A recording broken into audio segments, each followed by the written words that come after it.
sedang sakit.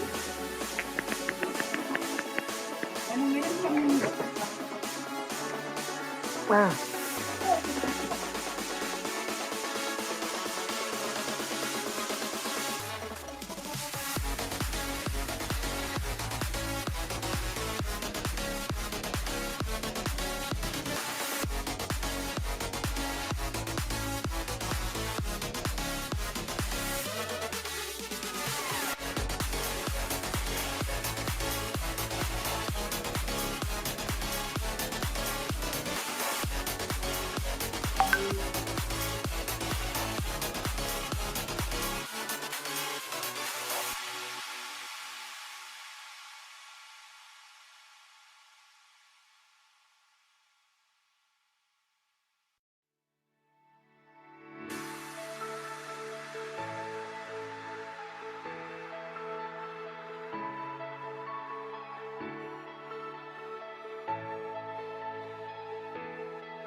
selamat sore.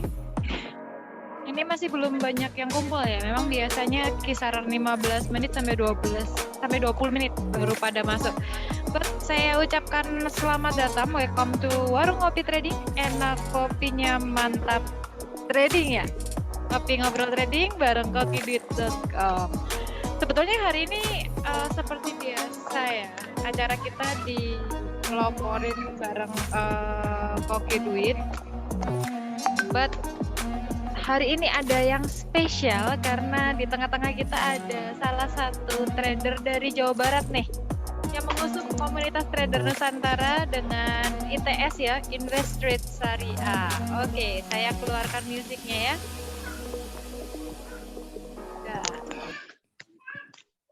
Oke, wah ini ternyata ada yang masuk dengan logo apa nih? Syarif Jaguar FX. Selamat sore Mas Syarif. Sore Mbak. Nah, ini berarti boleh nyebut nama ya Mas Syarif ya? Boleh. Kalau tertutup berarti nggak terbuka, kita nggak open semuanya. Ada rahasia di balik rahasia. Oke, Gitu. saya pikir bakalan nyebut dengan apa namanya? Trader jadul.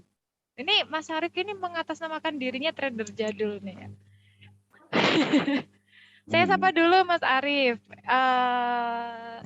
Di yang hadir langsung di Zoom meeting sebetulnya minta slot ada sekitar 36 orang, tapi mungkin di jam 4 sore ini biasanya memang nggak terlalu banyak ya, karena ini kan hari efektif kerja ya Mas Arif ya. Tapi semoga bisa bergabung aktivitas kerja. Betul. Semoga bisa bergabung di nanti malam jam 8 malam. Dan Zoom meeting kita kali ini akan disiarkan langsung secara live di YouTube channel ATM Bisnis. Jadi juga akan diperhatikan sebetulnya oleh teman-teman yang lain yang menyaksikan secara langsung, baik dari YouTube channel, kemudian dari Instagram Live, ataupun di Facebook Live. Itu Mas Syarif. Oke, teman-teman yang hadir secara langsung ini hadir tengah-tengah kita. Mas Syarif ini punya satu grup WA ya sebetulnya. Mas Syarif ini punya satu grup WA untuk edukasi trading, dan saya kenal beberapa pekan terakhir Mas Syarif ini membagikan ilmu tradingnya free dengan motivasi dan tujuan yang sama, sebetulnya sama seperti yang saya sampaikan dari dulu. Ini tadi saya ganggu waktunya Mas Syarif lagi asik-asiknya mancing ya. Maaf juga nih Mbak ya, sambil mancing, sambil coba berikan edukasi, bahkan sampai pengarahan pemahaman lah ya, dan pengenalan lah. Ya, salam kenal Mas Syarif. Gak apa-apa, memang semakin santai trader itu semakin baik daripada kita ngeliatin candle terus nggak ditinggal-tinggal, ngeliatin candle, ditahan-tahan, nggak mau tidur, nggak mau makan. Ujung-ujungnya nanti bisa overtrade lagi. Bener, nggak cuma overtrade, ujung-ujungnya ngeliatin MC. Terhipnotis dengan gerakan candle yang membawa kita pengen selalu open. Betul, itu. Itu yang biasanya terjadi selama ini. Nah, oke, ini kita sudah masuk ke open discuss ya. Jadi buat teman-teman, saya menyapa buat para signal seeker semuanya. Kalau hari ini jam 4 sore ini kita akan trading discuss bersama dengan Mas Trader Jadul, Mas Syarif. Mas Syarif ini aslinya mana Mas Syarif? Kalau saya aslinya asli Jakarta sebenarnya. Asli Jakarta, tinggalnya? Ya, tinggal di kampung ini sebenarnya udah jenuh dengan bisingnya kota gitu kan, dengan aktivitas kerja. Karena kalau di Jakarta saya selalu dipanggil investornya dari saham indeks di BEJ itu kan sama BEI itu kan masih ada relasi kita tuh, investor saham. Biasanya saham yang ya? di Hang Seng apalagi yang sekarang udah mulai ramai ya, masalah Alpha udah mulai masuk. TBK udah mulai masuk. Kebanyakan investor ini membutuhkan satu keputusan tindakan untuk melakukan open posisi yang jangan sampai melihat aktivitas dalam bisnis trading saham ini ya berlarut-larut gitu kan. Kebanyakan orang kan nggak memahami bagaimana perhitungannya, jangan jangka panjang, beda dengan forex ya gitu. Kalau forex kan ya kita indahnya di forex itu turun naiknya itu bisa memanfaatkan. Iya, Tapi benar. kalau di saham ya kita nggak bisa. Dan modal pun harus dibesarkan dibandingkan dari profit ya. Itu beda sangat-sangat apa ya? Kalau menurut saya di forex itu sangat idealis lah buat secara bisnis secara internal, artinya secara pribadi, baik secara privasi atau secara apa namanya kepribadian Mas ini aja, kepribadian sendiri gitu. Tapi ini kebanyakan orang trading dalam forex ini konsumsinya beda nih Mbak. Mungkin Gimana ntar tuh? kita bahas pelan-pelan lah. Konsumsinya beda itu ya kebanyakan orang malah aji manfaat. Jadi trading bukan Ah, nyari profit. ah, Trading seorang trader mencari trader gitu, mencari keuntungan dari trader yang lain. Nggak fokus dengan versinya dia sebagai trader mencari profit gitu. mm, Paham nggak maksudnya? Jadi iya, kalau saya perhatikan sekarang ini eranya ini nggak ada yang fokus untuk benar-benar mencari suatu keuntungan dalam bidang trading gitu. Nah, artinya sering ya dari segi afiliator ataupun IB atau dari para pemain baru atau yang lama pun juga ketika dia profit dia tidak terfokus lagi kepada trading gitu. Dia fokusnya kepada acuan mengajak kepada rekan-rekan kita yang mungkin pengen belajar, pengen paham. Akhirnya kita dari situ mendapatkan suatu keuntungan, akhirnya lupa dengan hasil profit yang kita tuju dalam dalam aktivitas betul. trading. Kan gitu. Betul. Ini yang Profitnya pengen saya ditinggal rubah ya. mindsetnya. Jedahnya udah beda lagi. Jadi Mhm. kalau menurut saya dulu pernah saya bahas tahun 2015 atau 2016. Ini kok makin lama trader mencari trader gitu. Artinya mencari keuntungannya dari trader yang lain, bahkan dari lot sebagai IB atau sebagai copy trade, ya kan? Kenapa dia nggak trading sendiri gitu, nyari profit sendiri, bahkan berbagi-bagi dengan cara kita berbisnis sharing profit sama-sama. Artinya duduk bareng sambil santai, kita masing-masing punya akun, kita analisa sama-sama. Karena seorang trader itu wajib harus diskusi, nggak bisa dia trading sendiri mbak gitu. Karena dalam trader itu memiliki satu segi yang disebut sistem atau cara cara trader itu sendiri, artinya punya masing-masing cara lah dengan gayanya gitu kan, dengan actionnya dia seperti apa, dengan cara aktivitasnya, baik itu dari segi teknikal maupun fundamental, ya kasarnya setiap trader itu berbeda-beda. Jadi disitulah harus ada yang namanya selalu komunitas itu kalau bisa menjadi satu ajang perkumpulan untuk diskusi, bukan cari keuntungan. Nah, keuntungan si A dengan si B ya kan, ujung-ujung mentang-mentang profit, wah share profit nih ceritanya profit terus. Loh kita bukan marketing gitu loh, kita ada tugas ya marketing itu dia bagian broker itu yang bisa memberikan informasi bagaimana mencari sandaran broker yang aman dan nyaman gitu. Bukan profitnya gitu loh. Ini kan kebanyakan orang tergiur ini dengan karena profitnya, padahal marketing rata-rata berapa lama sih pengalamannya kok bisa profit seperti itu dan bagaimana sih teknis kerjanya? Ini kan pertanyaan besar buat saya juga. Tapi nggak bisa pertanyaan besar buat orang-orang baru, bahkan orang-orang yang udah pengalaman juga, yang udah sering MC harusnya kan sadar. Benar. Oh ya saya MC dengan cara seperti ini, harusnya kita lebih lebih condong lagi untuk mencari yang lebih ahli ini bagaimana sih yang baik. Kalau set broker ya semua sama sebenarnya, nggak ada yang beda. Semua kembali kepada sistem perusahaan. Yang jelas seorang trader itu juga harus pandai cari broker yang nyaman dan aman. Yang penting itu menurut masing-masing dia. Kita nggak bisa ngomongin satu broker dengan broker yang lain. Gitu. Saya hanya bisa pandang broker itu sama. Tinggal kita lihat skemanya mana yang paling best gitu ya. Ya, itu kan menurut dari penilaian kita. Benar. Jadi kenapa saya bisa bicara ini nih Dari kembali kepada versinya yang saat ini. Makanya kenapa kita juga sering kemarin tuh kan sering apa namanya diskusi sama Mbak Gia gimana nih Mbak perkembangan untuk saat ini ya. Saya juga nggak bisa sendiri membenahi bidang ini gitu. Dan kalau memang punya Mbak dia punya tim, punya komunitas, punya rekan-rekanan kita ya, apalagi semua trader di sini udah tahu bagaimana publik menilai bidang trading ini. Ya kita nggak usah perlu mandang orang lain bagaimana, terutama dari diri kita sendiri. Kita harus lebih baik lagi untuk kedepannya. Karena ini efeknya nanti buat anak-anak kita juga. Kalau ini berkembang kan pasti anak-anak kita melanjutkan kita untuk trading, kita ajarkan anak-anak kita trading, ya kan?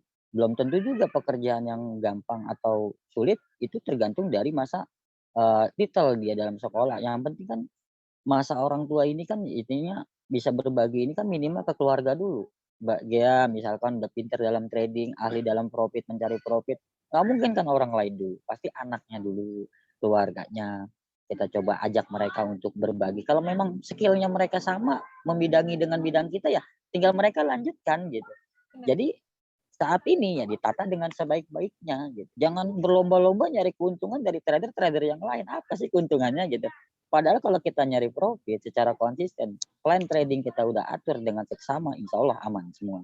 Dan tidak ada tindak kejahatan, tidak ada yang namanya tipu menipu, karena mereka udah mempunyai kasar dasar. Artinya setiap aktivitas trading ini udah bisa mendapatkan keuntungan masing-masing. Jadi apa sulitnya gitu? Kalau kita nggak fokus dengan mencari profitnya sama hanya tujuannya untuk mencari keuntungan semata, ya banyak. Segi trading itu bukan masalah trading doang gitu. Kita bisa jual EA, jual signal, ikut member, ikut privat. Itu semua bisnis intinya kan gitu. Nah, makanya kita buka dengan semua free, belajar kita sama-sama. Jangan pandang semua master, jangan nggak ada master di bidang ini, nggak ada yang ahli di bidang ini secara artinya pengertiannya bukan ahli ya, artinya bukan master ya, maksudnya ahli gitu. Kalau master itu kan artinya identiknya dia tidak pernah salah, iya kan? Sedangkan seorang trader itu namanya trader, apa sih artinya trader? Kan pedagang. Pedagang itu ya nggak jauh beda yang namanya ditemui dengan dua sisi antara rugi atau untung. Nggak mungkin dia untung terus, saya yakin nggak mungkin. Bahkan teman-teman saya seletingan saya juga banyak yang mengalami rugi. Walaupun dia berpengalaman, tapi kalau hitung-hitungan sirkulasi antara hasil dari keseluruhan selama dia bergelut di bidang ini, ya memang hasilnya profit gitu, ya hasilnya untung gitu. Gitu. Jadi kembali lagi ke versinya kita. Ini Gitu Mbak kira-kira Mbak. Mas Faris membuka juga ya buat teman-teman yang terbiasa trading tapi cuman melihat dari sisi profitnya aja gitu ya. Apalagi cuman melihat dari sisi oh broker ini bisa nawarin saya profit lebih besar daripada broker ini. Akhirnya memilih brokernya berdasarkan profit, itu ngeri ya Mas Faris ya. Ya sangat ngeri lah.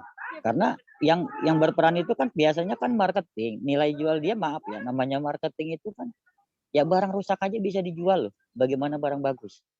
Kan gitu. Kalau Mas Faris Namanya sendiri, marketing pasti. benar-benar.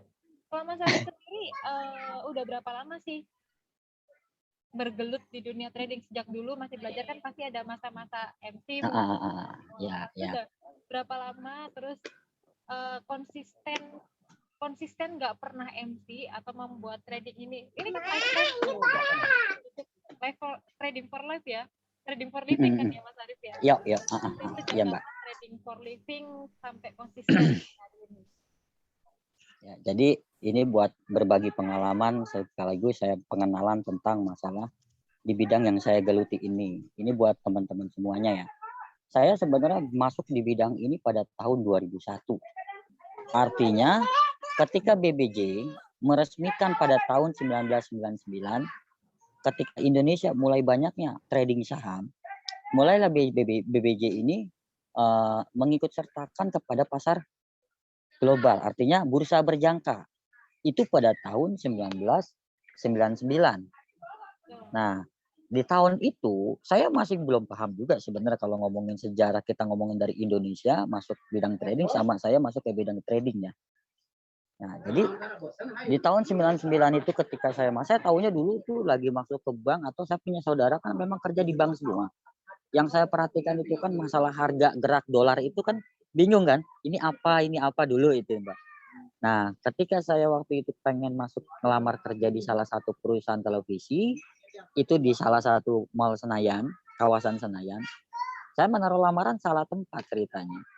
Di tahun 2000 akhir, 2000 akhir Desember kalau nggak salah. Nah, dari situ saya coba ngelamar kerja, akhirnya dapat panggilan tahun 2001. Itu Januari pertengahan. Masuk di salah satu perusahaan berjangka, artinya bursa berjangka yang disebut namanya PT Askap Futures. Itu di lantai 19 tahun 2001 saya baru masuk. Nah, pertama kali di situ saya kenal Mbak. Saya pertama kali kenal di bidang trading dan masuk masih awam sama mungkin kayak pemula-pemula saat ini ya yang nggak tahu apa sih itu candle, apa gimana tuh grafik, bagaimana cara kerjanya. Itu di tahun itu saya benar-benar nggak tahu. Padahal Di tahun itu waktu saya pernah masuk di tahun 2001, trading itu nggak pakai handphone. MT4 itu pun juga nggak bisa diproses dengan aplikasi. Jadi Feeling desk. semua dilihat dari PC atau laptop dengan layar yang ukuran paling minim 11 inci ya. Karena nggak semua broker memiliki grafik. Nah, artinya saya dulu di link gitu loh. Ya. Di link harga berapa, bla bla bla gitu kan. TP berapa, oke confirm, dan dulu kan seperti itu dulu. Nah itu waktu saya zaman-zamannya dulu itu saya nggak ngerti ikut namanya briefing sama yang namanya persentase tentang masalah bidang ini, pemahaman. Dijanji-janjikan lah sama leader saya bahwa bidang ini untungnya besar, profitnya gede. Sebenarnya yang diomongin itu dolarnya gede loh waktu itu. 500 juta dolar, 500 ribu dolar. Artinya saya dikasih modal 500 ribu dolar dan saya trading itu pakai akun demo dulu. Ketika saya dapat profit dilihat dari tim manajer utama, artinya tim kru dari semua tim. Nah saya dipanggil, caranya gimana? Saya bilang asal-asalan, saya nggak ngerti, saya bilang.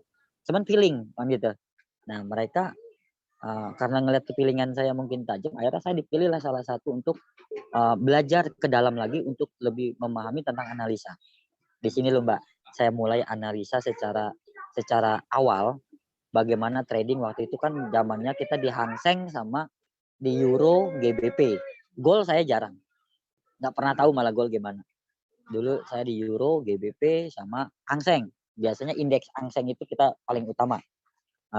Pair yang paling pertama kita perdagangkan. Nah, singkat cerita nih dari 2001 sampai 2003 ini benar-benar saya mengalami pasang surut yang disebut yang namanya marketing pasti punya nasabah ya, punya yang namanya klien. Nah di sini saya punya klien satu waktu itu, selama hampir 2 tahun lebih saya masuk di bidang itu, saya selama itu memiliki keahlian profit itu ya maaf ngebantuin teman-teman marketing aja, belum punya klien waktu itu, nggak bisa nyari klien lah. Teman saya dipertahankan nama perusahaan dan dibayar perusahaan itu karena saya punya skill, asal-asalannya bisa buntung gitu loh. Artinya karena itulah saya bertahan. Akhirnya tiba-tiba saya punya tuh klien tuh Mbak. Klien di tahun 2003. Itu kalau nggak salah bulan Maret kalau nggak salah masih ini. Sebenarnya uniknya, dulu kan masih belum pakai handphone ya, masih pakai di Linkbis juga ya. Kita masih pakai grafik yang ada dari broker. Jadi kita ngelihat harga, di situ kita hitung baru kita open. Nah, entar si nasabah itu dikasih aplikasinya sama si broker kalau kita pengen trading di luar sambil ngopi, sambil di Dunkin Donat. Dulu kan Dunkin Donat adanya. Nggak ada Free Talk, nggak ada Starbucks, nggak ada. Taunya Dunkin Donat, kalau enggak ya KFC gitu kan. Biasanya tradingnya dulu begitu tuh. Ngobrol nongkrong kan di mall, Mbak. Biasanya di mall, rata-rata di mall. Nah, itu tiba-tiba percaya nggak percaya. Biar Mbak menjadi pengalaman juga, waktu tahun 2003 saya 3 kali pertemuan dengan nasabah itu 500 juta habis seketika. Artinya ya habis seketika selama 3 hari bertemu. Jadi sekali saya loss, 2 kali ketemu lagi saya loss, 3 kali habis MC. Ternyata beda dengan apa yang saya lakukan diberikan kepada teman-teman saya sebagai mentor ya kan. Aku kan bukan mentor ya, pengarah untuk tim-tim saya di marketing, dan ketika saya juga punya akun. Itu sangat berbeda banget. Jadi kalau dibilang bahasa sekarang apa? Mental. Kena mentalnya gitu. Psikolognya terganggu. Karena pandangan kita nih masih apa ya? Karena ngelihat uang real gitu. Uang yang benar-benar bergerak tanpa ada nilainya gitu. Wah, cepat banget begitu. Totonya main piling-piling aja udah, main asal open. Totonya ya jam, masih ingat kalau nggak salah abis lohor atau abis asar itu. Itu akun MC ketika ada merah saya baru tahu MC itu kayak gimana. Ada garis merah tuh di bawahnya tuh kan. Lalu tiba-tiba hilang satu habis. Nah di situ saya shock. Saya langsung berpikir, kok begini, apa ini hilang semua duit apa bagaimana kan waktu itu. Jadi kalau ngomongin MC, pengalaman secara pribadi dari 2001 sampai 2003 ini saya pernah ngalamin yang namanya MC 500 juta. Itu pertama kali. Pertama kali saya pun juga belum ngerti apa-apa. Belum ngerti bidang ini sama sekali apa. Nah, singkat cerita dari masuknya MT4 pada tahun 2004, masuk rilis 2005, masuknya MT5. Jadi MT5 itu masih dirilis, belum real ya, belum real dipakai dari semua broker, tapi MT4 ini udah masuk dari 2003, memang udah ada apa sih namanya launching, tapi peresmian dalam suatu broker itu masuk udah mulai aktivitas pakai MT4 itu 2004, 2003, 2004 kalau nggak salah. Mungkin bisa di cross check kembali lah ya nanti ya. Yang saya ingat itu tahun-tahun itu. Itu MT4 udah mulai itu, dan saya udah mulai bisa meraba-raba, mencoba-coba, akhirnya sampai saya keluar dari dari pialang tersebut, dan saya tetap aktivitas itu dengan catatan karena saya kenal sama orang-orang di marketing di dalamnya sebagai leader gitu. Ketika ada nasabah saya diajak, akhirnya waktu itu kalau nggak salah ada lagi nasabah 500 juta masuk, dan saya diajak kerja sama marketing termasuk transaksiin apa namanya dana nasabah. Nah itu 2003, 2004 itu ketika saya udah mulai masuk pakai MT4 itu udah agak mendingan. Artinya profit lumayan karena kan dulu zamannya dulu kan saya itu paling minim satu lot ya. Nggak ada yang namanya 0, 0, berapa lot atau 0,01 lot, nggak ada ya. Yang jelas rata-rata itu opennya kita satu lot. Paling maksimal dibolehkan sama tim atau sama leader 3 lot setiap kali open, pertama open.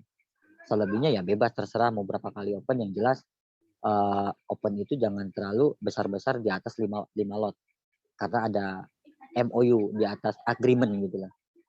Nah dari situ simpel saya alhamdulillahnya waktu yang kedua itu 500 juta masih untung walaupun nggak sedikit. Teman sayangnya ketika waktu itu saya udah untung dan ini dilepas kontrak, artinya si nasabah ini minta out, artinya baru keuntungan kalau nggak salah kira-kira 30 sampai 50 jutaan lagi. Itu out, artinya WD semua. Ternyata si nasabah ini hanya mencoba, bukan real pengen berbisnis dalam aktivitas trading gitu loh Mbak. Artinya sebentar, tapi profit. Gitu. Profitnya itu pun juga belum memiliki skill saya waktu itu. Belum memiliki keahlian, hanya masih feeling lah bahasanya. Ini mulai-mulai nih saya memahami di bidang ini dan belajar itu di tahun 2007. Masuknya Instaforex di Indonesia. Udah mulai-mulai yang namanya apa sih? Broker-broker luar tuh masuk tuh. Nah, ini udah mulai nih 2006 2007 ini 2007. Kalau saya 2006 2007 itu udah mulai tuh masuk. Kan namanya dulu trader kan saya udah nggak terikat sama perusahaan pialang gitu kan. Nah, saya mulai nih masuk ke broker luar, saya coba deposit dengan kecil mini waktu itu deposit cuma $50 bisa, $100 bisa. Itu udah mulai itu. Sejak itulah masuk Indonesia sampai sekarang masalah broker luar sampai sekarang loh. Ya ini kita ngomong singkat ceritanya di situ ya. Tapi di waktu itu saya deposit itu sama kayak zaman sekarang mungkin trader-trader saat ini ya. Ambisi. Untuk kita pengen selalu daftar akun karena penasaran. Tapi kalau kita nggak belajar dan kita nggak mau tahu bagaimana sistem kerja yang baik, sampai kapanpun kita nggak bakalan ngerti. Gitu. Intinya kita nggak bakalan paham sebenarnya kayak kita naik mobil. Kalau kita nggak pahamin mekanisme tata cara naik mobil yang sebaik-baiknya, yang naik mobil bikin SIM tembak itu banyak, tapi nggak semuanya bisa paham tentang melakukan kapasitas naik mobil itu seperti apa. Iya kan? Ya sama kayak di trading gitu loh. Jadi 2007 2008 udah mulai saya sering MC gini kan. Nah, saya mulailah melihat bahwa masa depan saya mau sampai kapan.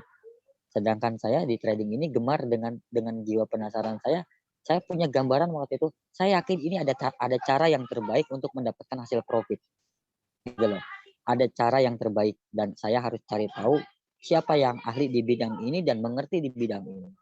Itu tanpa tidak sadar, berjalannya waktu 2008 akhirnya saya ketemu lah dengan seseorang yang waktu itu kalau nggak salah habis sholat zuhur ya.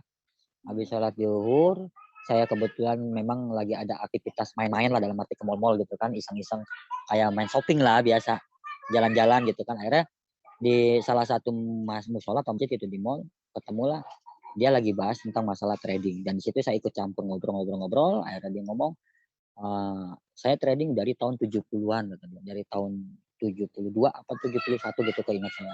Namanya Pak Gunawan, itu asal Bandung. Nah, pertama kali saya ketemu dia. Nah, di situ saya banyak bicara, banyak ngobrol. Waktu itu zaman BB ya, zamannya istilahnya apa, nggak ada yang namanya WA. Kita pakai LAN ya kan, pakai ini. Pokoknya komunikasinya secara apa ya, selagi saya bisa coba menanyakan hal sesuatu tentang trading, saya tanyakan beliau. Hingga akhirnya pertengahan tahun 2008 saya ditantang sama dia, kalau memang mau belajar jangan banyak tanya di telepon, kata dia. Datang kemari saya kasih alamat, nanti saya ajarkan. Nah itu diajarin, saya dikasih alamat lagi nih di Bandung. Kebetulan dalam keadaan nganggur loh Mbak. Keadaan nganggur, nggak kerja, ditambah lagi pengalaman dalam bergaul juga kurang ya. Artinya mau minjem minjem A, minjem B juga susah kan gitu. Saya jujur aja ya, terbuka aja di sini. BM-BM-an saya ke Bandung, pengen belajar. BM-BM-an, sampai segitunya saya nyari ilmu. Artinya nemplak mobil dulu, kan rumah saya deket pasar. Jadi ada yang namanya pasar mobil losbak itu pengiriman sampai ke Bandung kan. Nah saya ngikut mobil itu dan saya bilang minta alamat dari sini yang minimal jangan terlalu jauh. Kalau dekat setidaknya turunkan saya di situ, nanti selanjutnya saya tinggal jalan atau kita dengan lanjutin dengan naik apa. Gitu loh Mbak. Artinya memang BM-BM gitu, artinya nggak pakai rencana. Iya saking belajarnya. Makanya kan sayang sekali kalau sekarang belajarnya udah ada ahlinya, udah ada enak bisa ketemu, fasilitas sekarang udah banyak. Ya kan teman-teman kita udah banyak grup-grup yang udah membuka edukasi, sayang sekali kalau nggak belajar. Gitu. Nah dari situ saya belajar di sana, ternyata dites, dibukakan akun waktu itu $200. Ya, real. Saya nggak punya uang, tapi dia bukain. Ternyata dia itu memang for living. Dari istrinya sama dia itu kerjanya nggak ada kerjaan apa-apa, sama sering bolak-balik Bali aja. Bali Bandung karena kerjanya memang trading. Dia punya beberapa akun. Yang akun pertama ada tujuannya buat kebutuhan keluarga seperti dapur, yang satu buat urusan kesehatan, akun yang satu lagi untuk pendidikan. Jadi dia udah punya akun-akun dari di atas, kalau nggak salah waktu itu terakhir saya lihat itu kan ada yang akun $75.000 gitu kan. Artinya dia menjelaskan satu-satu akun ini buat ini, akun ini buat ini, akun ini basicnya begini-begini, plan yang ini. Oh dijabarin sama dia. Nah, akhirnya saya pengen tahu lah yang namanya belajar. Tolong Om saya bagaimana untuk mengerti bidang ini, bla bla bla bla. Akhirnya dia mengajarkan mekanisme saya tentang masalah teknik. Disinilah saya belajar teknik sama dia. Tapi bukan keseluruhan yang saya pakai sekarang ya, karena ilmu yang saya gunakan sekarang ini itu ada tiga suhu lah, artinya 3 orang yang bisa yang melatih saya. Ya, yang orang Bandung ini yang pertama kali saya diajarin pertama itu masalah mental, masalah keberanian sikap, yang disebut kalau sekarang ini dibilang apa, psikolog dengan money management gitu loh. Artinya digabungkan antara psikolog dan money management. Ternyata pandangan dia, psikolog itu bisa lebih dikecilkan ketika kita udah mempersiapkan plan manajemennya gitu. Money management itu kan artinya kan perhitungan antara equity kita nih, modal kita berapa, kita mau untung berapa, mau rugi berapa kali kita open, bla bla bla blanya lah. Itu udah ke mindset. Dengan cara seperti itu psikolog kita akan terarah gitu loh. Nah disinilah yang disebut namanya pengurangan psikologis dalam transaksi. Saya dapat ilmunya itu dari saya itu udah saya terapkan, cuman tekniknya saya belum dapat karena dia waktu itu pakai sistemnya zigzag. Ilmu zigzag bisa dicampur dengan MA kombinasi. Jadi dia dilihat namanya pivot point, zigzag dan MA kombinasi. Saya nggak tahu dengan tekniknya kayak gimana dia, cuman dia hanya bisa ngelihat dari tren MA dan zigzag opennya itu di pergantian zigzagnya itu. Jadi saya nggak begitu tertarik juga sama tekniknya karena agak ribet waktu itu. Nah, dari situ Mbak si kita belajar mereka dengan Pak Gunawan ini dari perjalanan itu ya saya dibukakan akun dari $200 itu sampai punya uang kalau nggak salah itu $865. Itu buat saya loh real, nggak diambil sama dia. Padahal saya sama dimodali 200. Itu jadi $865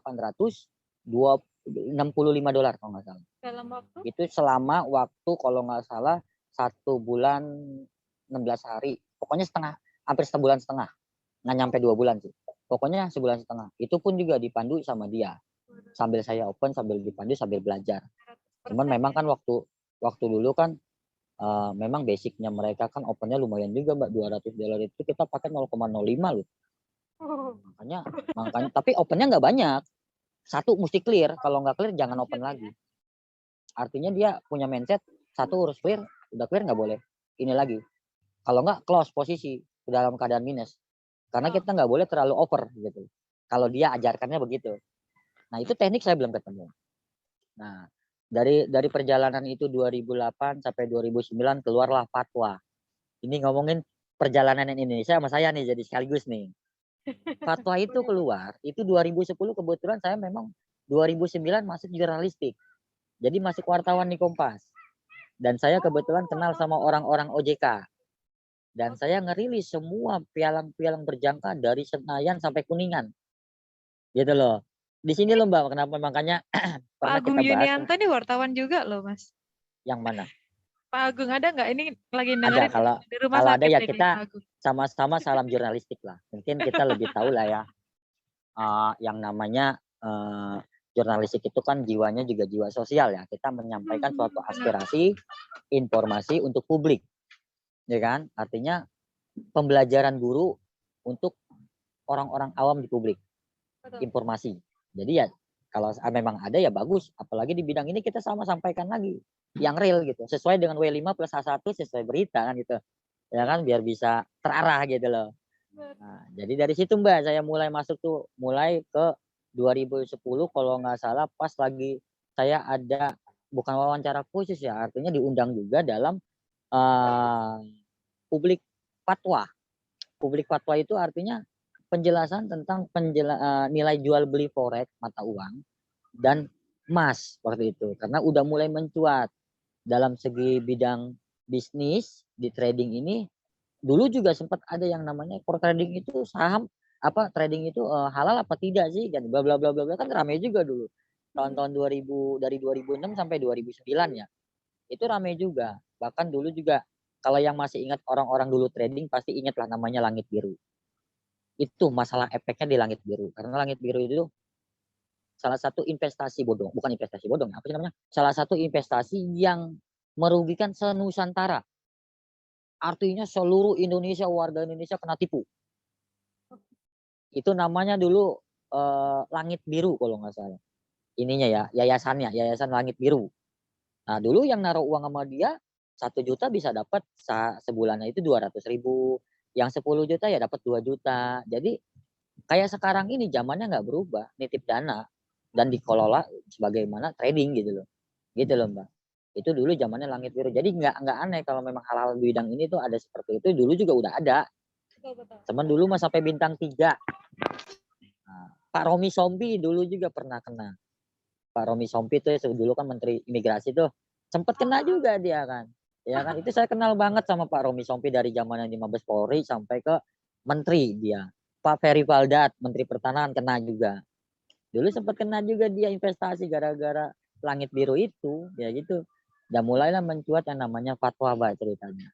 Dari fatwa itu mulailah dijelaskan bahwa trading forex ini halal sesuai dengan aturan-aturan agama. Bla bla blanya udah dijabarkan nama PDF dan sudah dipublikasikan kepada publik gitu loh. Untuk sebagai panduan bidang bisnis ini. Jadi kalau ngomongin haram gak haram ya itu kembali lagi ke versi kita ya.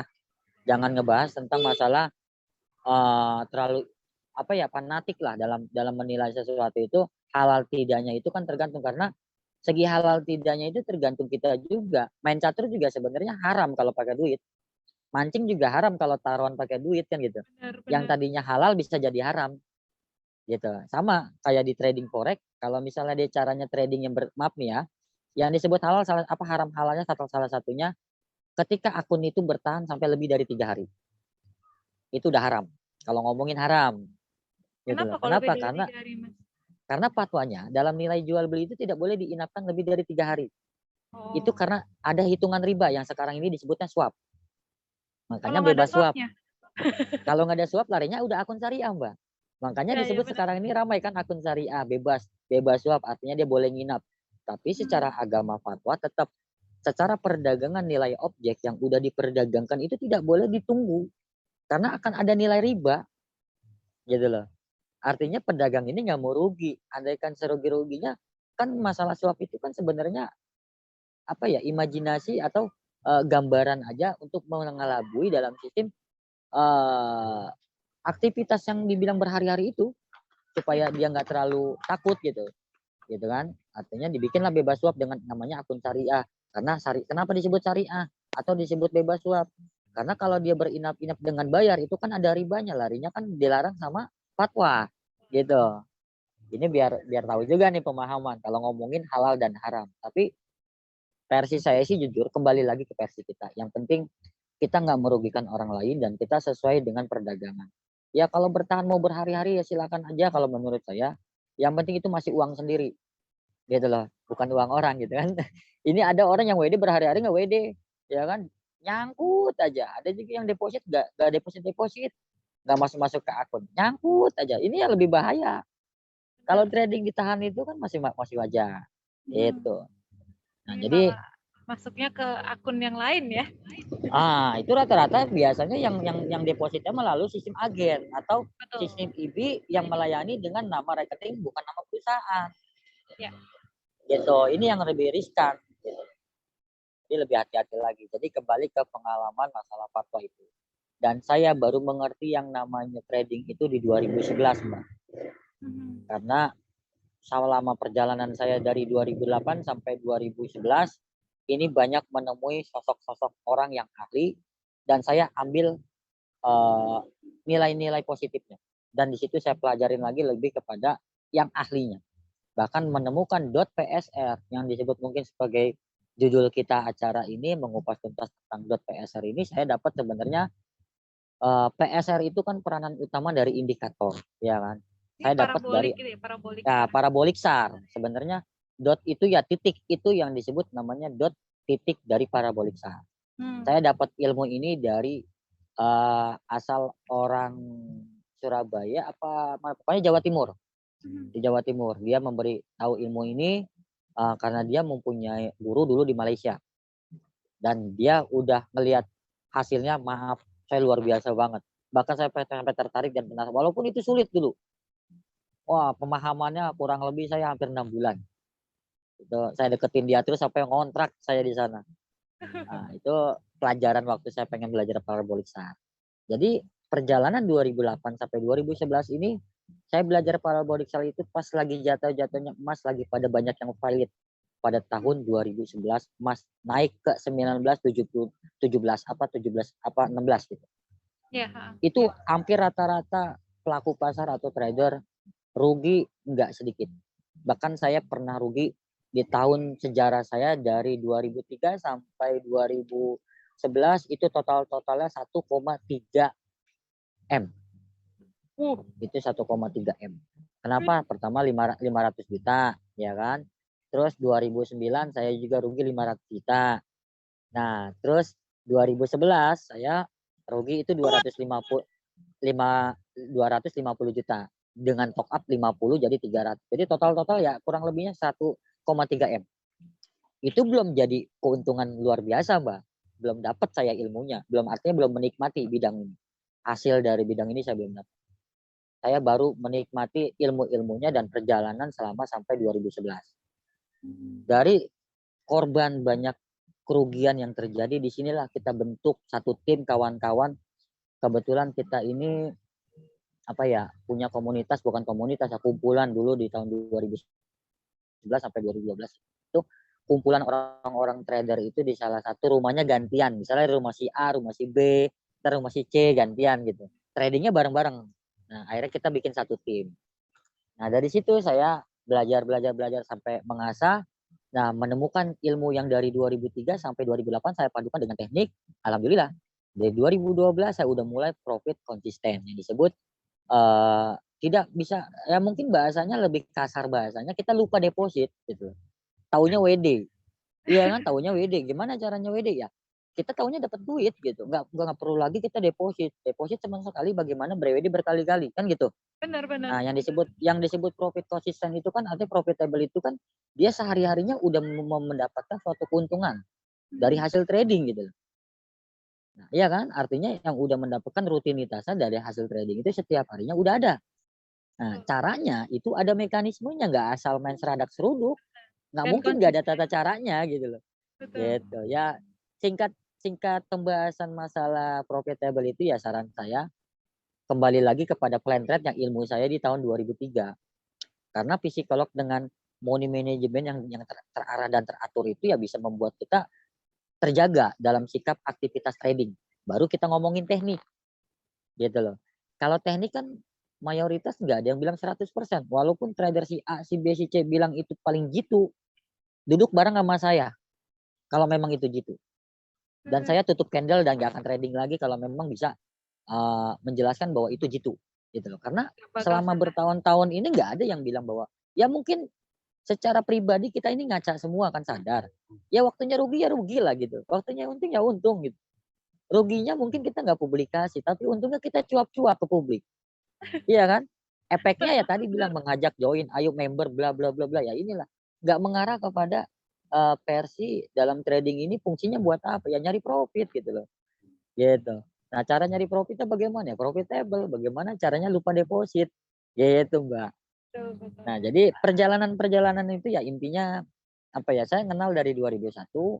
Saya juga ada pasang surut yang namanya uh, aktivitas akun atau aktivitas trading itu yang namanya MC pasti ada. Nah, mungkin seorang berpengalaman atau orang yang udah lama trading di tahun-tahun dulu pun juga sebelum saya, bahkan orang-orang yang pernah ngajarin saya juga bahkan ngomong bicara bahwa trading itu seorang trader pasti menemukan dua sisi antara keuntungan dan kerugian. Artinya bullshit kalau ada orang yang bilang bahwa dia tidak pernah MC. Dan saya kalau berbicara tidak pernah MC pun juga mungkin hanya ngomong belaka gitu kan. Hanya membela diri padahal kenyataannya semua rata-rata mengalami itu. Karena dalam bidang trading kita dituntut gitu loh, dituntut untuk bagaimana melakukan yang terbaik untuk hasil yang baik. Kan gitu.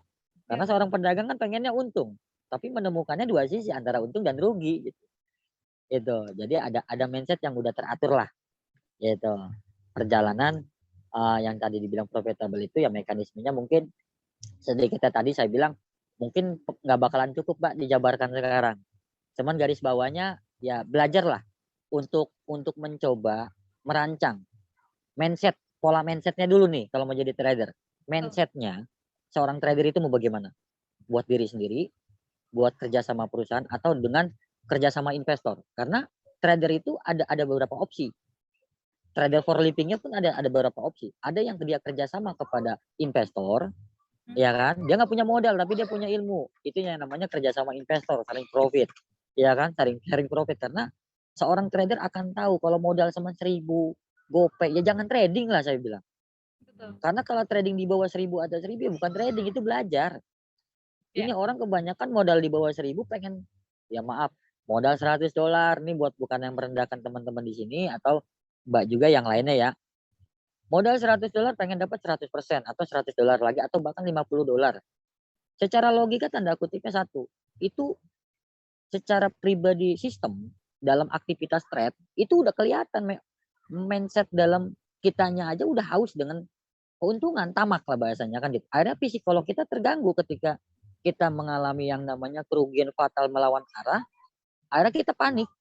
Tapi kalau akun besar coba ngalamin gak semua teman-teman di sini pakai akun demo yang dikasih sama broker itu mungkin nggak sedikit biayanya, equity-nya nggak sedikit. Tapi kita trading aman kan, nyaman kan, nggak mikirin plotting mau berapa, nggak mikirin isanya kita salah arah apa gimana. Tapi kita berusaha hanya untuk pengen profit kan gitu. Kenapa? Karena mindsetnya kita pengen trading gitu loh. Karena tugasnya trader bukan nyari profit, Mbak. Ini saya luruskan. Berkali-kali saya ngomong di grup saya, di tim saya, di orang-orang yang saya kenal. Ingat, seorang trader bukan mencari profit. Profit itu relatif. Orang semua juga ngomongin untung pasti pengen untung. Itu ke bawah, orang dagang semua juga pengen dapat hasil, kan gitu. Tapi fungsinya seorang trader adalah meriset. Memperhitungkan harga sebaik-baiknya harga agar mendapatkan hasil yang maksimal. Itu yang sebenarnya. Ini kebanyakan orang nyari profit. Makanya kalau ngomongin nyari profit nggak ada ujungnya, Mbak. Trading itu kalau kita ladenin 24 jam, dapat 10 juta, rumah sakit 12 juta, MC juga kan tetap. Iya Nah kan? ini, ayo trader-trader yang nggak tidur, nggak makan. Ya ini salah loh. Ini mindsetnya salah loh. Coba renungkan. Saya trader udah lama sering selalu memberitahukan kepada kawan-kawan saya yang dulu sampai sekarang pun juga saya sebarkan. Ayolah bercermin untuk lebih baik lagi jadi seorang trader. Karena trader itu enak. Satu, kita nggak terkekang. Iya kan? Nggak terkekang dengan suatu hal-hal yang lain seperti sekarang pandemik, susah kehidupan ekonomi, ya kita masih enjoy aja trading mah. Bahkan di rumah sambil tiduran, sambil apa bisa aja. Jangan dianggap sepele gitu. Dengan cara mekanismenya, mindsetnya kita seorang tradernya itu harus dirubah gitu. Kalau kita ujungnya pengen profit, profit, profit ya maaf, ujung-ujungnya tamak. Saya kenapa profitable? Karena saya nggak nyari profit, saya ngeriset sebaik-baiknya tiap hari. Bangun pagi-pagi, ngeriset dari pagi sampai sore. Itu pagi-pagi saya pembukaan, saya riset. Oh inilah nanti harap di season Asia sekian, ini larinya mari. Nah gitu. Itu baru gambaran, belum open. Karena harga normal di atas jam 9 ya, untuk pemahaman dan pengalaman nih. Ini yang open pagi-pagi hati-hati. Terjebak dengan arah gerakan market yang belum stabil. Karena itu ada pengaruh dari penutupan market sama pembukaan market. Jadi harganya belum stabil. Yang tadinya split melebar sampai menipis lagi menjut kembali ke normal itu di atas jam 9. Kenapa? Karena Asia dibuka dalam aktivitas ekonomi itu jam 8 absen, jam 9 kerja. Iya kan? Bank-bank dunia, bank-bank Asia itu contoh di Indonesia, aktivitas bank itu jam 9. Perbankan itu jam 9 mulai layanan segala macam. Jam 8 jam ini ya udah absen ya. Mungkin sekarang ini yang udah mulai ditekankan jam 7 udah mulai pada absen. Jam 8 udah stay di masing-masing tugasnya. Jam 9 udah mulai rutinitasnya kan. Itu sama kayak pergerakan market. Yang pagi-pagi nih hati-hati, yang trading pagi-pagi haus dengan masalah profit, nyari profit atau pengen open buru-buru itu udah salah. Mindsetnya salah kalau menurut saya. Coba renungin kenapa saya bilang salah, karena dia terlalu ambisi. Dia mempunyai sifat tamak atau mempunyai namanya overtrade. Dia juga memandang bahwa trading ini nggak punya metode-metode gitu. Padahal ini ada sekatan-sekatannya. Ada aturan mainnya lah gitu. Kenapa ada season Asia, season Amerika, Kalau London. dari Gimana kisahnya Mbak? Mas Arif ini tadi, oh, sorry, belum selesai. Tapi Ya udah ayo.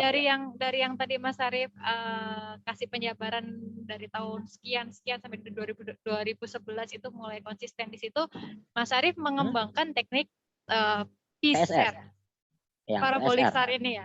Parabolic SAR. Sore ini bakal dibagi kan Mas Arif untuk teknik Ya, insya parabolic Allah SAR mungkin ini? secara teknik gambarannya kita akan coba jabarkan untuk membacanya. Oh Tapi ya, bukan berarti live trade ya, artinya kan nanti pemahamannya jam kan 8 banyak. malam. Karena gini, kalau kita jabarkan belajar nggak mungkin satu hari clear gitu loh. Karena belajar itu membutuhkan proses. Mungkin buat pengenalan yang belum tahu yang namanya PSR itu apa sih, parabolic SAR itu apa sih. Soalnya yang saya lihat ini selama ini trader-trader zaman sekarang ini dibikin ribet analisanya gitu loh. Dengan garis-garis, trendline, free action, dengan yang tadi Mbak bilang katanya teman-teman kita dengan cara-caranya marketing, kan itu cara-caranya marketing Mbak. Kalau pakai free action, pola candlestick itu pola-pola marketing. Seorang trader Saya nggak juga pernah pakai gitu pakai sih cara Mas. begitu dulu. Iya, itu pakai pola marketing. Pola marketing kenapa? Mindsetnya dia diajarkan oleh leader-leadernya. Bukan seorang trader. Kalau seorang trader dia menggunakan indikator yang ada. Kenapa indikator yang ada digunakan? Karena indikator dibuat oleh seorang trader. Trader untuk trader gitu loh. Indikator kan Parabolic SAR gambar juga juga Mas. salah. Indikator itu suatu perhitungan dari seorang trader loh. Dibuatlah sistem. Tapi bukan gambar. Gambar itu hanya mekanismenya. Seperti yang disebut namanya misalkan ada yang bilang MA. Gambarnya kan begitu Mas ya. Iya, karena dia punya hitungan geometrik matematikanya ya seperti itu. Dengan caranya garis gambarnya. Padahal garis itu ada perhitungannya secara perhitungan matematikanya. Karena saya yang menemukan MA saya juga tahu. Gitu, pelajarin siapa yang menemukan MA, seorang trader dari mana, dan apa fungsinya. Nah itu kita pelajarin. Nggak asal Mbak. Ini orang banyak kan ya, apa kita yang ngomong ini kan penyakit-penyakitnya yang kita omongin ini biar pada melek mata nih. Banyak pasang indikator tapi pada nggak ngerti indikator itu gunanya untuk apa. Dipasang aja itu di grafik semua, ikut-ikutan grup ini ngikut, grup ini ngikut, akhirnya penuh itu. Grafik dengan indikator-indikator yang mungkin kita nggak tahu apa indikator itu untuk apa gitu. Kan Ini kayak kayak sekarang ikut-ikutan. ada banyak pola-pola grafik kayak Ya karena kan mindsetnya head and sekarang ini, shoulders, flag. ya itu kan hampir sama kayak spot resisten. SNR yang Ya, dipakai. Iya benar. kan? Tepat Apa sih. bedanya dengan dulu SNR dengan sekarang bahasa seperti itu? Kan sebenarnya cara bahasanya yang dibedakan. Tapi teknik cara pembacaannya juga beda. Mereka dibikin ribet, akhirnya ketinggalan harga, Mbak. Ingat, ilmu trading dalam teknikal itu carilah ilmu penghitungan yang paling mudah. Satu. Kedua, cari sistem yang bisa mendekati dengan keakuratan minimal 80%. Mhm. Jadi dari mana bisa tahu 80%? Dari keyakinan kita, bukan dari keyakinan orang atau keyakinan indikator tersebut. Karena setiap indikator memiliki mindset perbedaan sistem masing-masing. Contoh, Mbak pakai MA 500. Ada yang pakai, teman kita pakai yang 100, ada yang pakai 50, ada yang pakai 10, ada yang pakai 20. Itu kan beda semua. Iya.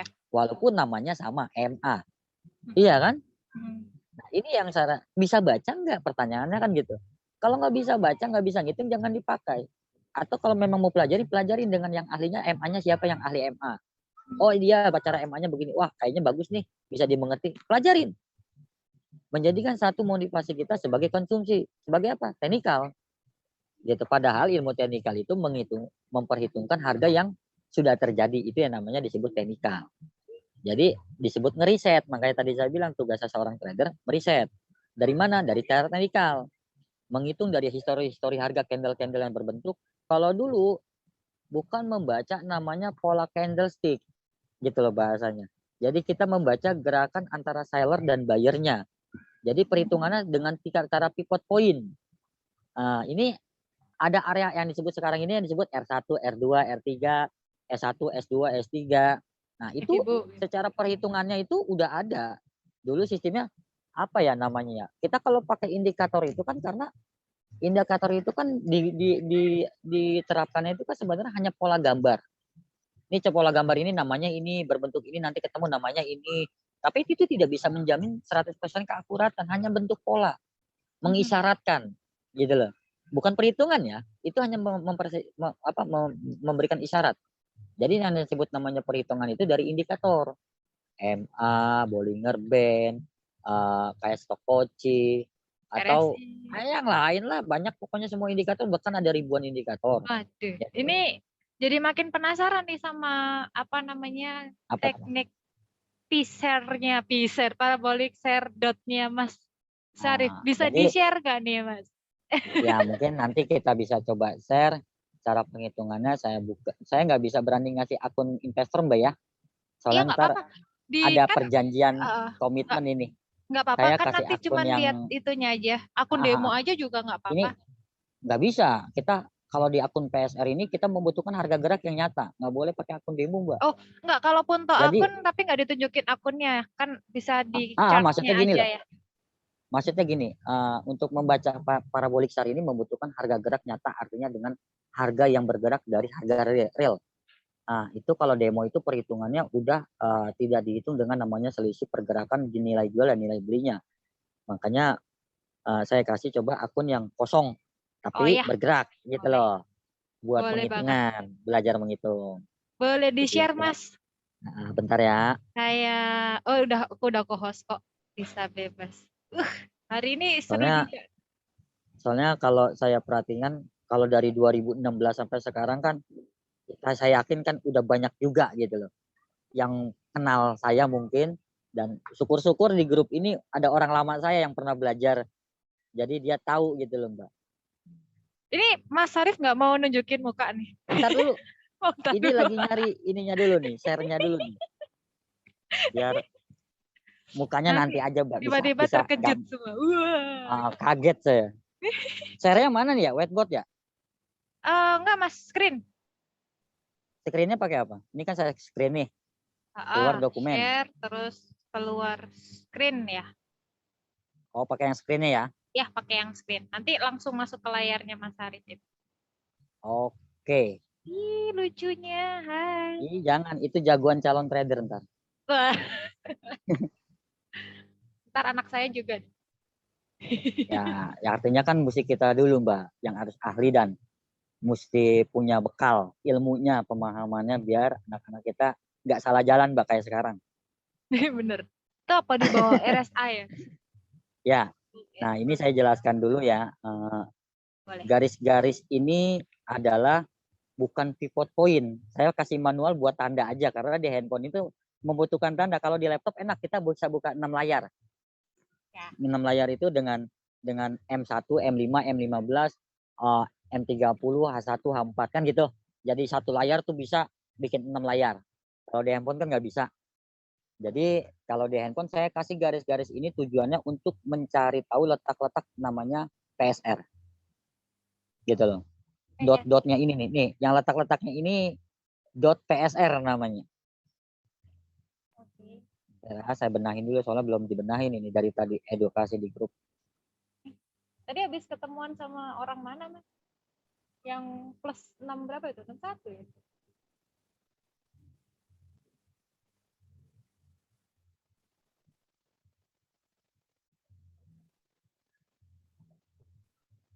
Nah, ini kira-kira yang udah ada di sini teman-teman mungkin udah pernah tahu belum nih masalah parabolic SAR dulu nih.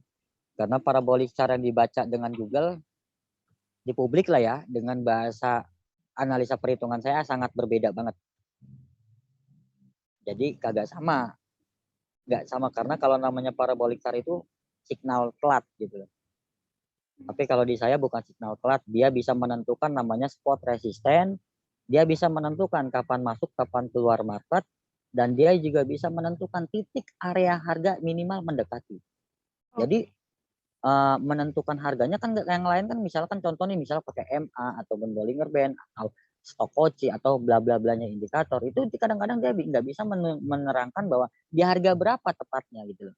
Nah di PSR ini kurang lebihnya ya hampir 75 sampai 80% ini bisa bisa bisa mendekati dari harga itu gitu. Harga yang benar-benar menjadi suatu perhitungan, entah itu pembalikan arah, entah itu open di harga berapa. Nah, kalau keseluruhan kan kebanyakan free action atau yang lain itu kebanyakan dia bisa menentukan hanya sebagai arah seperti buy atau sell. Sellnya di mana? Oh, nunggu support atau resisten itu lihat dari pola candle kan gitu. Baru kita open buy. Kalau candle naik berarti kita nunggu open, kompromnya nunggu ini baru kita open sell. Kan seperti itu. Ini settingannya defaultnya. Oh, tahu ini Mas Arif Ya, masih gambar-gambar. ini udah ini ya. Ini untuk yang saya pakai indikator, ini saya pakai namanya parabolic SAR. Parabolic SAR ini adalah peran utama untuk melakukan aktivitas saya dalam riset harga setiap harinya. Nah, parabolic SAR ini ditemenin atau didampingi sama beberapa indikator terutama Bollinger Band, MA kombinasi itu saya pakai MA 10. Maksudnya ada sistem open dan close untuk persilangan, menggantikan tren posisi. Nah, RSI saya melihat untuk indeks antara nilai jual dan beli atau seller dan buyernya. CCI saya gunakan untuk power objek goalnya ini bagaimana gitu loh. Indeks power goalnya artinya objek nilai jualnya tinggi apa rendah. Di Bukan gold aja seller ya? buyernya ya. Hah? Di gold aja. Di goal. Enggak, ini buat goal ya.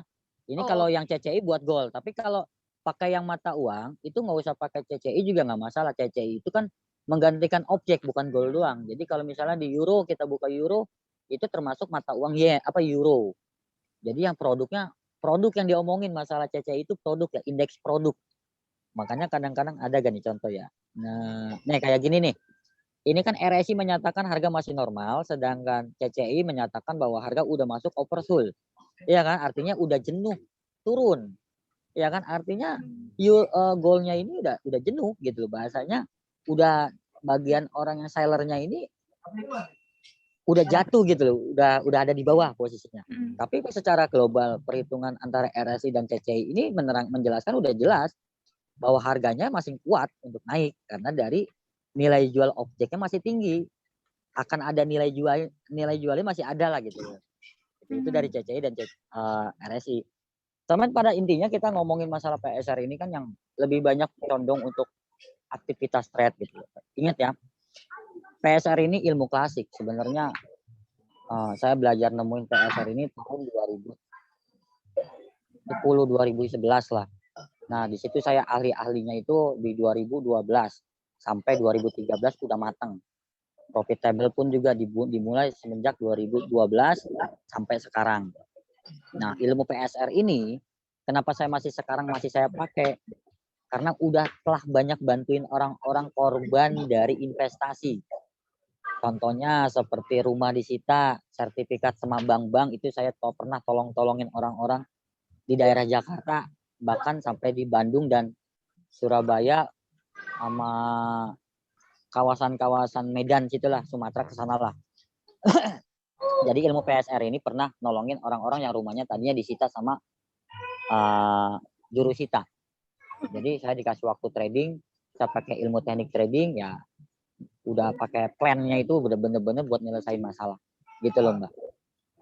Nah jadi kalau nggak berfungsi banget dan tidak di chat rame menguntungkan banget juga, nih Mas Arif nih. gimana tuh? Saya Di belum chat, lihat nih. iya di chat rame banget nih. Ini settingannya gimana? Waduh, ini kayaknya udah nggak sabaran Bentar ya, banget nih. bentar ya. Sekalian saya ini settingan PSR-nya ini settingan khusus ya. Nggak ada settingan di Google. Saya Boleh ya dapat dari nih di ya boleh. share ya Mas. Buat dipelajarin, buat dipahamin, dan saya tidak tutup ilmu. Bahkan Ya. kalau mau belajar lebih dalam lagi, datang ke rumah ke gubuk sambil ngopi silakan. Tuh, yang Jawa Barat. Karena ilmu di sini kalau kita pendam-pendam juga nggak ada gunanya. Toh ilmu saya diambil nggak bakalan ngerugin profit saya, Mbak.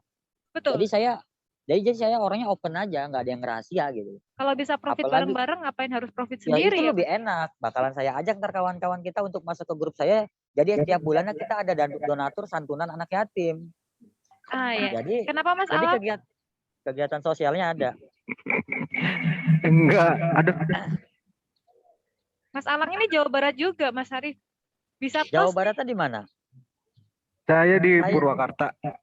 Oh, Purwakartanya jauh. Kebetulan saya punya kawan-kawan di Purwakarta, daerah kawasan Bandung juga itu. Saya masih di daerah Cicurug. Kalau yang dekat-dekat Cicurug, Bogor, atau bahkan Bogor.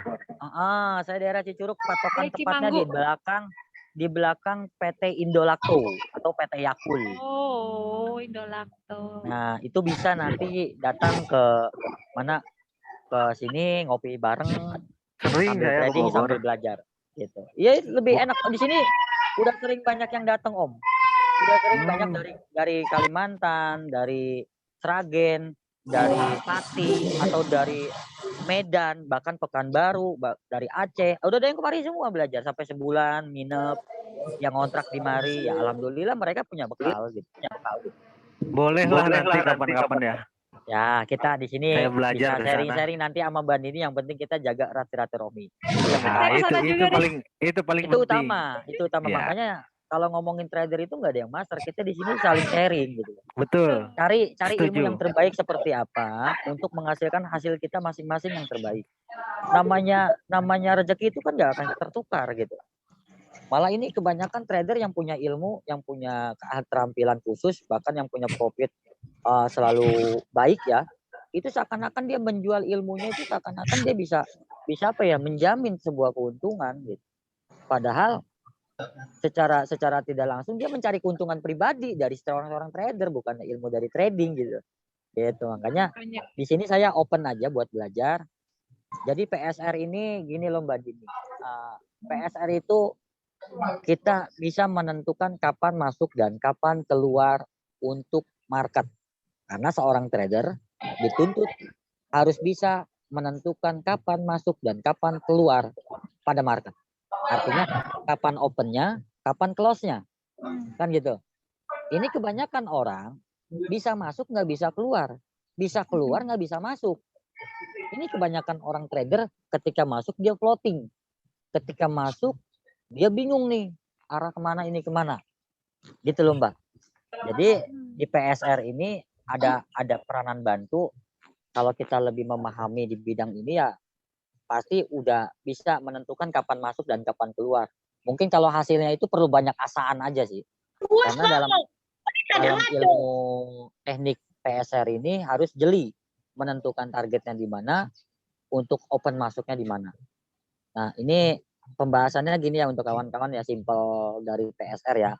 PSR itu suatu indikator yang diandalkan dari titik-titik dot ini. Artinya titik-titik ini namanya dot. Dot ini yang saya perhitungkan adalah dot yang paling terakhir.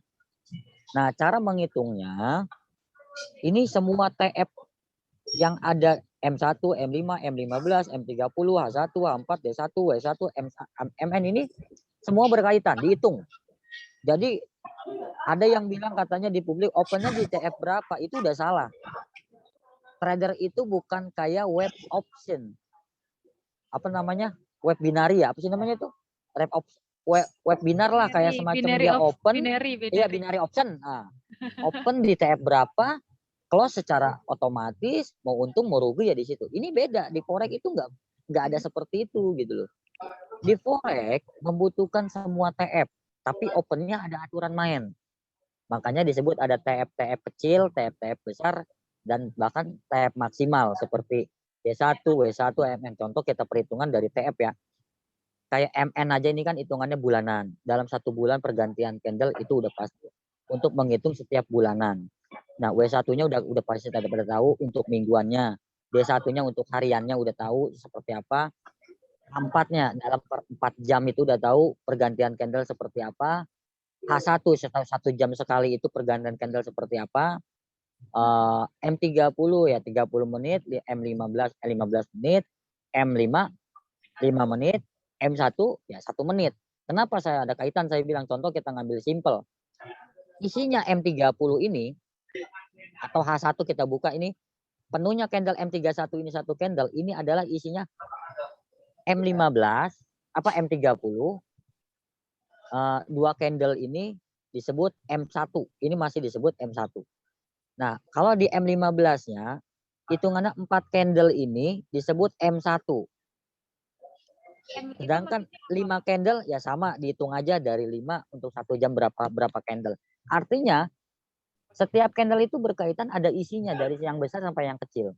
Kecuali M1. M1 itu adalah seperti harga gerakan yang di belakang koma, tahu gak? Pip-nya nggak dihitung, artinya harga gerakan awal.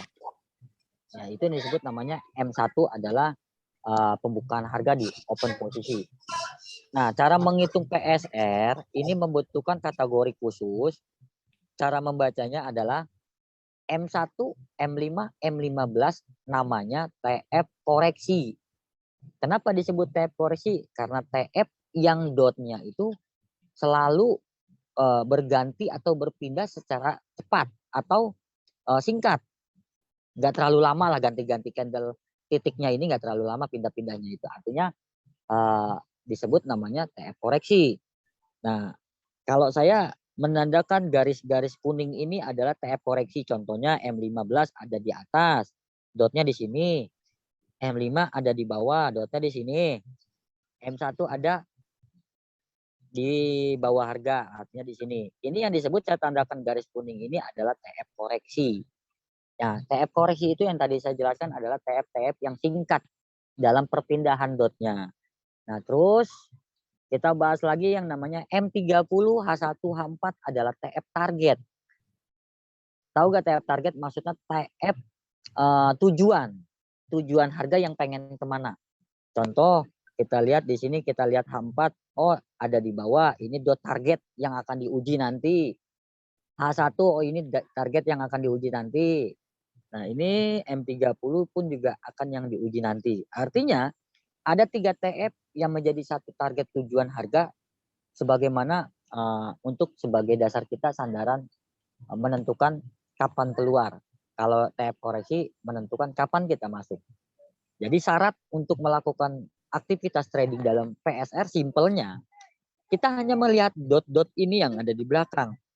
Misalkan M1 ada di bawah, M di atas, M5 ada di bawah, M15 ada di atas. Secara fisik yang kelihatan ini kan artinya kan udah jelas tadi TF ini membutuhkan yang namanya TF koreksi. Artinya TF koreksi itu adalah tujuan harga yang akan menuju kepada target. Jadi ini kira-kira sampai sini udah bisa dipahami loh. Saya muter-muter nih ngomong kayaknya. Jadi intinya gini, simpelnya apa ya? TF koreksi adalah TF yang singkat dalam pergerakan dot. Itu disebut namanya TF koreksi. Tujuannya untuk open posisi, gitu loh. Nah, TF target, TF yang mungkin bisa diharapkan dalam sandaran tujuan harga atau targetnya gitu loh. Target harga yang dituju. Nah, ini kenapa bisa disebut target? Karena jarak waktu estimasinya bisa cukuplah untuk mencari beberapa poin atau berapa profit dari open yang kita lakukan. Artinya masih lumayan lah kalau kehitungan lot ya. Asal jangan lotnya gajah sama opennya banyak. Itu udah bukan ngomongin untung, tapi namanya overtrade. Tapi kita di sini ngomongin yang penting kita bisa tahu kapan masuk, kapan keluar gitu kan intinya gitu. Benar. Nah, sekarang kalau saya baca di sini rumusnya M1, M5, M15 adalah TF koreksi untuk tujuan M30, H1, H4. Untuk apa tujuan itu? Untuk tujuan target. Target adalah tujuan harga. Jadi M1, M5, M15 untuk M30, H1, H4. Lalu gimana untuk D1, W1, MN? Kan gitu. Nah, M1 D1, W1, MN itu tergantung dari pergerakan naik turunnya M30, H1, H4. Gitu loh. Pandangnya jadi M1, M5, M15 untuk M30, H1, H4. M30, H1, H4 tujuannya untuk D1, W1, MN. Itu rumusnya. Rumus untuk membaca karakter. Nah, untuk opennya, tadi saya bilang, syarat open ada di tab-tab koreksi. Berarti sekarang ini contoh kita lihat open posisi, misalkan kita pertama kali pengen tahu harga ini pengen kemana. Kalau kita lihat dari pola candle udah jelas harga ini udah mulai pengen naik. Naik karena histori ada di harga di 1960. Kalau saya lihat di sini untuk session London, di session London ya, artinya pergerakannya kan nggak terlalu ekstrim karena dorongan berita news juga nggak terlalu kenceng. Jadi saya bisa menafsirkan atau memperkirakan perhitungan saat ini. .psr ini menjelaskan bahwa harga ini akan mencoba koreksi naik, tapi bukan tujuan naik. Koreksi naik tujuannya hanya sampai kepada histori harga. Mungkin bisa sampai H1. Ketika H1 ini harga mulai berbalik di harga 1960, itu bisa dijadikan sandaran entry sell atau untuk open masuk. Syaratnya bagaimana? Syarat open masuknya ketika ntar M1 atau M5, M1 atau M5 atau M15 ini yang menggantikan posisi H1. Jadi di sini nanti kalau udah berganti harga ini nih menggantikan posisi koreksi entah itu M1 atau M5 atau M15. Nah, itu area untuk melakukan open posisi sell. Om, kira-kira gimana kalau seandainya dari 61 ini bisa naik lagi enggak? Kan pertanyaannya gitu. Karena kita seorang trader ini dituntut untuk riset apakah dia akan naik lanjut atau memang benar dia akan berbalik arah. Gitu loh. Kalau dilihat dari keseluruhan gerakan, histori harga ini ada di 1965. Tapi kalau saya lihat dari pergerakan PSR paling maksimal ini udah jelas nggak ada lagi dot yang paling tinggi kecuali H1. Nah, ini bisa dijelaskan H1 ini adalah area entry sell untuk menentukan open masuk. Nanti kemungkinan ini menjelang masuk AS. Jadi antara jam 6, jam 7 kalau kita lihat jam kan masih ada kurang lebihnya 35 menit lagi pergantian candle. Ya kan? Artinya 1 jam pergantian candle, dot pun juga berpindah, candle pun juga berpindah. Nah, kalau saya hitung keseluruhan ini kan H4 ini kan memang menjadi salah satu target perhatian saya sebagai tujuan utama di session London. Bukan session Amerika ya, session London. Kenapa? Karena H4 jam 4 ini, 4 jam ini ke depan ini masih session London. Nah, ini ada di 1951. Kalau hitungannya 1951 secara perhitungan rumus PSR itu membutuhkan 10 poin. Kenapa Tapi kok bukan berarti 1951? Oh, itu ya, titik terakhir ya. Itu bisa dijadikan yang namanya pintu keluarnya. Jadi kalau kita pengen open melakukan target area, yang pertama itu kan kita cari itu kan pintu masuk pintu keluarnya dulu, Mbak. Jadi apa ya? Bentar, ini lagi ribet, ada teman minta kail pancing katanya putus. Ribet. Jadi ada iklan tuh. Jadi gini, simpelnya A4 ini kan tujuan target gitu kan. Tujuan target yang akan diuji nanti. Syarat penghitungannya mungkin kalau dijabarkan juga agak susah ya, kalau kita pengarahan membaca juga mungkin masih pada belum mudeng gitu. Nggak mudengnya karena nggak paham penghitungan. Jadi saya menggaris bawah inti-intinya aja. Untuk open masuk itu ada di TF M1, M5, M15. Untuk target itu M30, H1, H4 adalah tujuan target. Artinya tujuan yang akan diharapkan kita sebagai arah. Dan kita jangan pernah melawan market. Seorang trader itu jangan pernah melawan market, equity kita nggak bakalan mampu walaupun kita punya equity 1.000, walaupun kita punya equity 20.000. Kenapa? Market nggak ada ujungnya dan nggak akan kalah kalau kita lawan. Betul. Tapi kita harus ikutin market, maunya kemana? Dengan cara apa? Cara kita ngeriset, cara memperhitungan kita dalam cara teknikal kita. Tapi ingat, kalau teknikal itu ini hanya buat apa ya, warningnya aja. Teknikal itu kan nggak 100% akurat, iya kan? Minimal dia hanya bisa meramalkan atau perhitungan yang bisa diprediksikan ya, kurang lebihnya maksimal atau standarnya itu 75% dari harapan gitu. Tapi kalau keseluruhan global, penghitungan analisa, teknikal itu cuma 30%. Teknikalnya itu udah ketahuan 40, teknikal itu 20%, fundamentalnya itu kurang lebihnya bangsa 3-40%, sisanya itu psikolog kita. Jadi antara teknikal dan fundamental itu nggak terlalu besar, kecuali psikolog. Artinya mental kita. Kalau mental kita punya ahli udah pintar, kalau mental kita mental tempe, maaf, nggak bakalan juga bisa berhasil gitu. Benar. Hanya jangan agak sombong juga nih trader-trader yang mungkin sekarang udah sering-sering di epic cuap-cuap merasa master, ayo join. Kita jangan bilang ngajak mereka join dulu kalau kita belum mampu untuk menafkaahkan yang di rumah dulu dengan nyaman. Kenapa? Karena kita harus pikirkan yang di rumah dulu. Jadi keuntungan-keuntungan kita nikmatin ini buat keluarga kita dulu. Udah nikmatin keluarga kita, udah nggak bebanin orang, kita udah nikmatin. Setidaknya kita pengen berbagi, ya silakan, ayo join, kan enak. Ini kebanyakan orang di publik baru dapat profit, ESS profit, ujung-ujungnya join gitu loh. Sedangkan dia bukan marketing, bahkan dia juga seorang trader, tapi dia kerja sama broker dengan harapan apa? Mencari rebate, mencari keuntungan komisi. Berarti dia nggak bisa nyari trading dari hasil profit. Padahal kalau dia udah ahli dalam trading, maaf, saya benar-benar bangga seorang trader lebih fokus kepada profit dibandingkan kepada bisnis yang lainnya. Seperti nyari keuntungan di antara trader dengan trader, di antara bisnis A, di antara bisnis investor dengan trader sharing profit. Saya lebih fokus kepada trader yang dia punya profit walaupun kecil tapi dia konsisten. Betul. Gitu loh. Jadi ke situ Sampai arahnya. lupa depo tadi ya. Iya, yang Mantau penting tadi bener nggak sih Om ceritanya itu bahwa deposit sekali WD berkali-kali? Kata siapa bohong? Ini Kalau saya share ke teman-teman ya, kenapa kok saya ATM bisnis memutuskan untuk oke deh Mas Syarif minta tolong dong bisa sharing di sini, karena saya sendiri ikut grupnya Mas Syarif dan setiap hari lebih dari 3 kali sehari kayak orang makan nasi ya. Itu makan Mas lebih, Syarif, iya makanya lebih dari 3 kali sehari itu Mas Syarif selalu kasih analisa-analisa yang semaunya saya, semau saya biar bisa kasih analisa yang oh iya ini alasannya apa segala macam gitu. Itu cuplikan ya.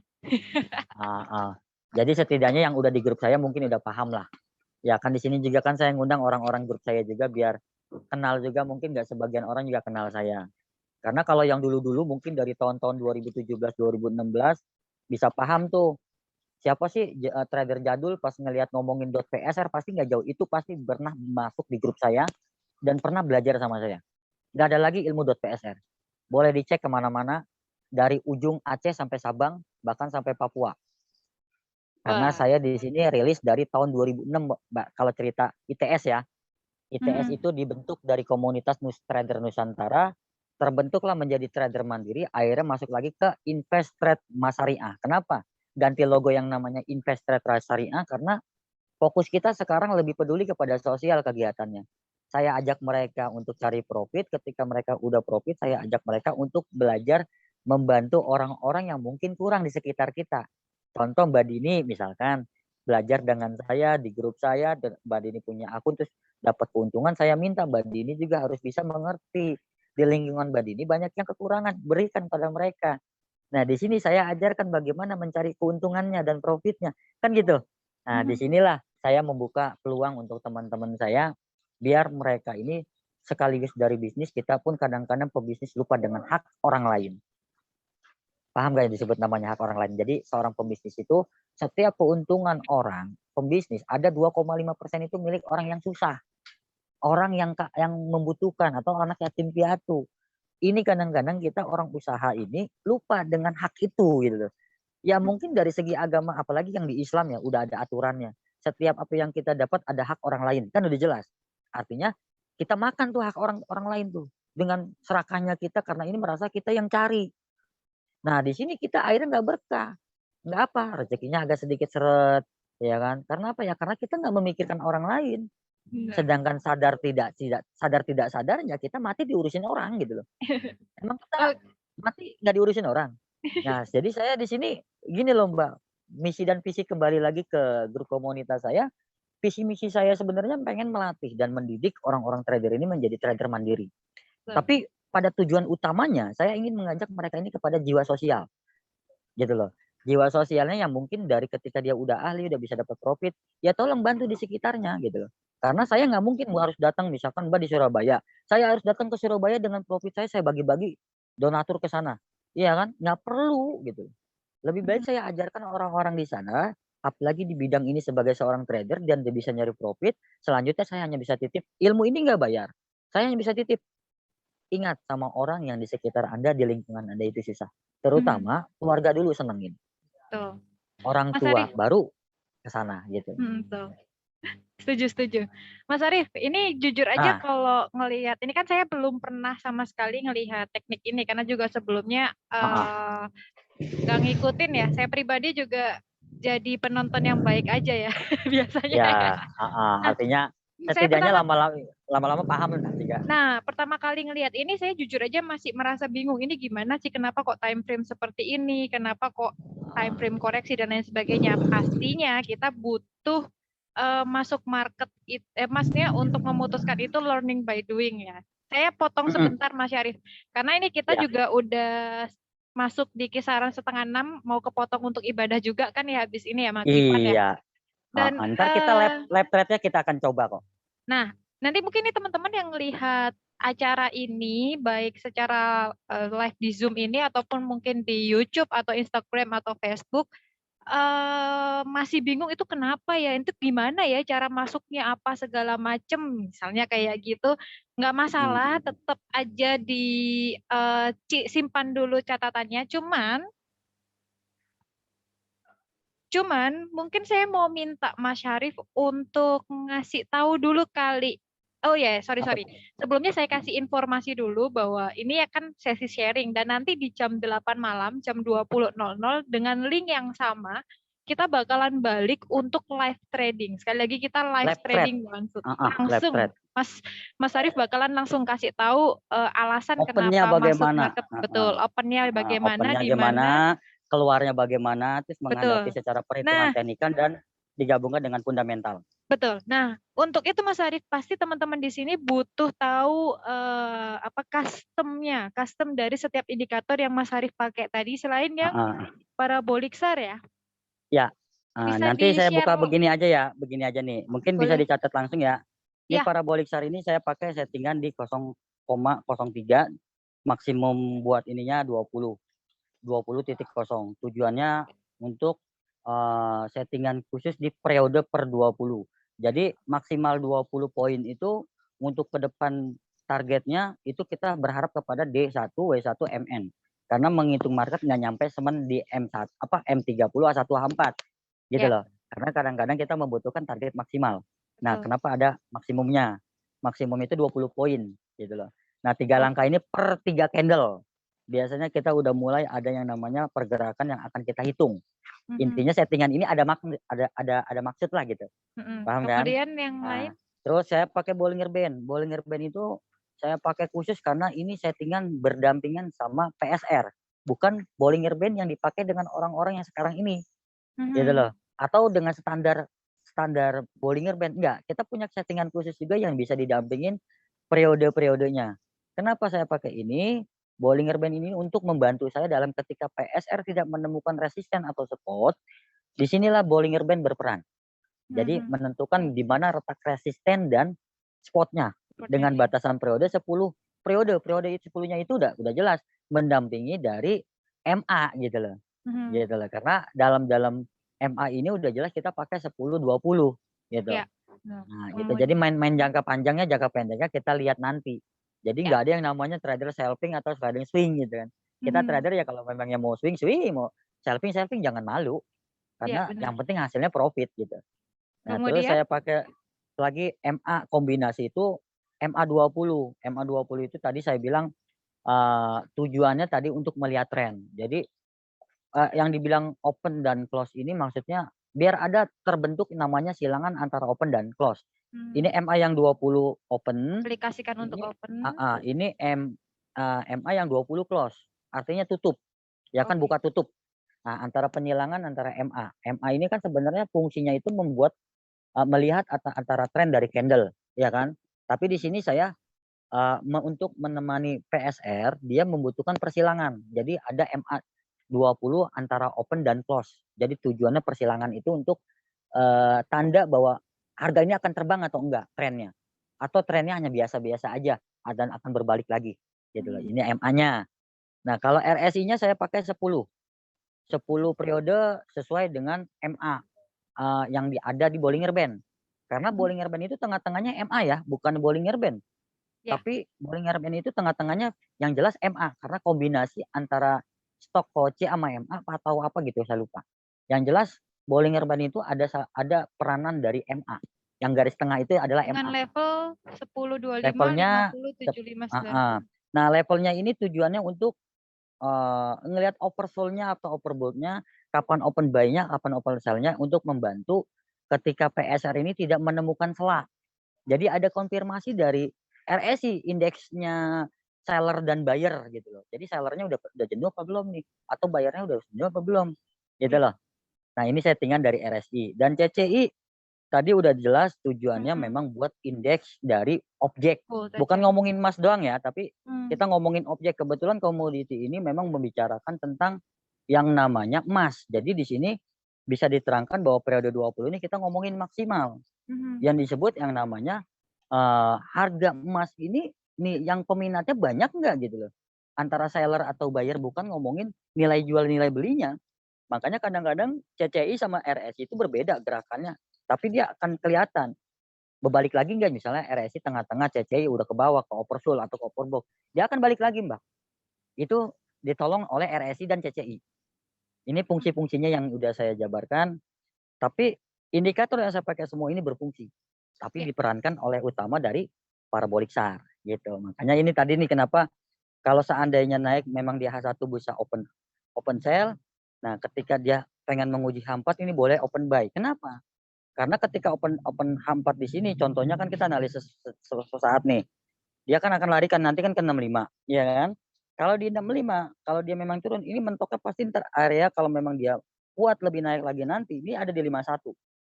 Apa di 51? Di 55. Jadi ketika dia tus keluar 50, nah ini di sininya 65, di sininya di 55-nya udah bisa jadi ini. Artinya di 45 itu adalah entry maksimal kalau dilihat dari pivot point, coba pasti ketemu ada titik spot atau resisten. Jadi hitungan PSR ini bisa dibilang kayak pivot point. Tapi kalau pivot point kan udah dihitung secara antara seller, buyer, ya kan, penutupan dan harga tertinggi, harga terendah. Ya kan, kalau di sini enggak seperti itu. Jadi gitu, Mbak. Semua indikator saya gunakan secara rinci dan bisa digunakan dan bisa dibaca. Enggak sekedar asal taruh loh gitu loh. Iya, dan Gitu. saya yakin penempatan indikator-indikator tadi juga pasti sudah melalui apa ya? Ya proses, karena digabungkan yang tadi saya bilang. Penelitiannya Mas Arif Jadi nih untuk itu. nggak mungkin saya pakai PSR dengan indikator yang lain, tapi dia tidak ada kaitan dengan PSR gitu.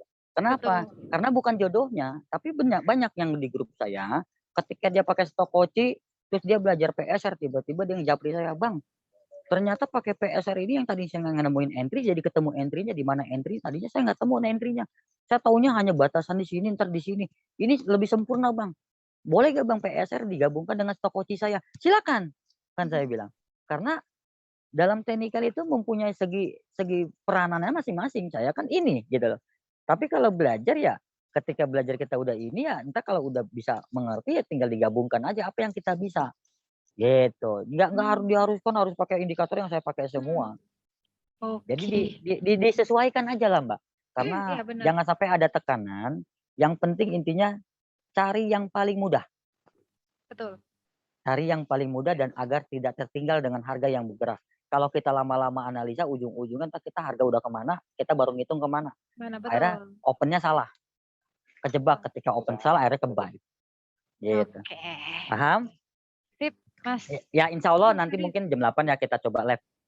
Bagaimana Jadi, cara open entry. Mudah-mudahan bisa jadi manfaat buat teman-teman semua di sini. amin. Kalau bisa nanti jam 8 ternyata kita shoot live trading bareng dan ternyata bisa profit bareng-bareng, itu pasti senang sekali. Saya berharap kalau bisa nih teman-teman semua ini pakai akun real. Jadi manfaatin biar saya misalkan maaf kata lah, ini akan jadi profit floating lebih besar ataupun dia ini ragu dengan arah, nanti bisa japri saya untuk bebenahinya. Yang jelas memang nggak mudah untuk pemahaman di awal. Setidaknya selagi kita mau dan kita mau belajar, yang pasti akan bisa diasah kok dan bisa dilihat dengan cara teknik-teknik yang paling lebih. Ini ilmu jadul kok dan ilmu yang mungkin jarang orang pakai. Gitu. Karena jadul itu tadi ya. Nah itu ya, jadulnya di situ Mbak. Jadul tapi bisa profit, why not gitu ya? Berarti gimana nih lanjut nanti jam 8 aja kali ya? Iya, ini juga teman-teman yang mau ibadah maghrib juga pasti lagi udah mau mulai siap-siap. ini nih. Betul. Jadi ini tadi teman-teman ya, Mas Syarif memberikan tanda kutip ilmu-ilmunya atau rahasia di beberapa indikator yang Mas Syarif pakai untuk entry atau close market. Jadi teman-teman para signal seekers bisa dicatat yang tadi. Nanti kita jam 8, sekali lagi jam 8 malam bakalan ada live trade one shoot ya. Kita bakalan ngelihat implementasi dari indikator-indikator yang dipakai sama Mas Syarif tadi. Jadi sayang banget kalau nanti jam 8 nggak ikutan. Harus ikutan karena kita bakalan lihat secara langsung gimana implementasinya. Dan tayangan ini akan ditayangkan kembali ya. Kemungkinan mungkin besok di YouTube channel Ngopi Trading. Komunitas Ngopi Trading ini ada Automatic Trade Management, kemudian ada Koki Duit, ada kursus trading gratis dan juga bisnis trading strategy. Dan nanti YouTube-nya videonya ini juga akan saya kembalikan atau saya berikan juga ke Mas Syarif untuk bisa mungkin diupload di YouTube channelnya, enggak masalah. Jadi bisa belajar bareng-bareng juga. Oke. Nanti jam 8 malam juga Mas Syarif bakalan menunjukkan ya Mas Syarif wajahnya ya. Mbak boleh nanya nggak? Ini siapa yang nanya? Oh Mas Alang. Oke, boleh Mas Alang. Ini parabolik ini settingannya 003 sama berapa? 20 ya. Nah, apakah bisa sesuai dengan sesuai di MT4 all MT4 enggak? Atau all MT4 broker atau all MT5 gitu kan? Kan masing-masing broker itu kadang-kadang suka beda ya. Ya. Gimana Mas? Contoh yang tadi saya lihat H4-nya kan Mas Syarif itu udah kena ya. Parabolik yang di bawah. Nah, sedangkan belum kena. Sedangkan yang punya hampir. Sedangkan punya saya udah kena nih. Nah, gitu. Apakah ada broker pilihan tertentu atau memang all broker nih, gitu kan? Jadi gini, Om siapa nih kira-kira tadi yang nanya, saya juga nggak sempat lihat. Mas Alang nih. Mas Alang ya. Ini Mas Alang ini masih saya ini juga nih lagi tukar pikiran sama ilmu punnya ini ntar. Waduh. Tuh, gini Om Alang. Diserang langsung tuh.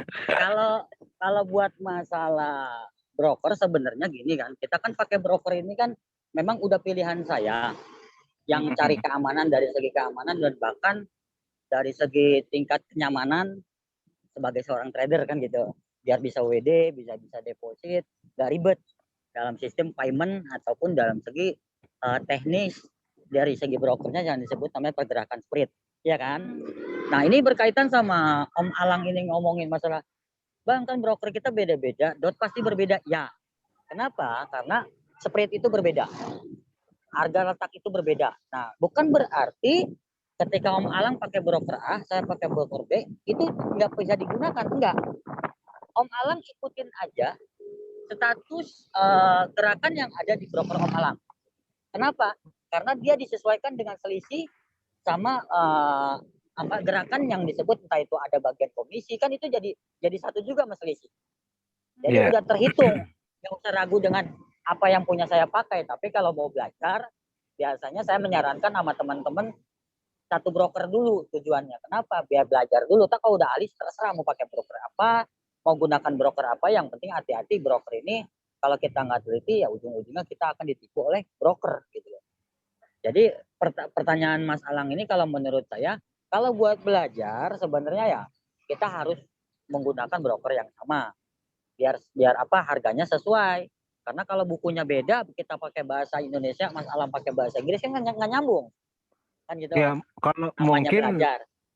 mungkin Tapi, kalau harga sesuai ya, cuman letaknya parabolik pipsnya SAR. doang. Iya. Beda-beda pipsnya doang. Iya, Beda makanya pip. saya tanya, tadi saya lihat catnya Om itu parabolik bawah kan belum kena tuh, sedangkan saya udah Yang di kena bawah yang kan gitu. H4. Iya, H4.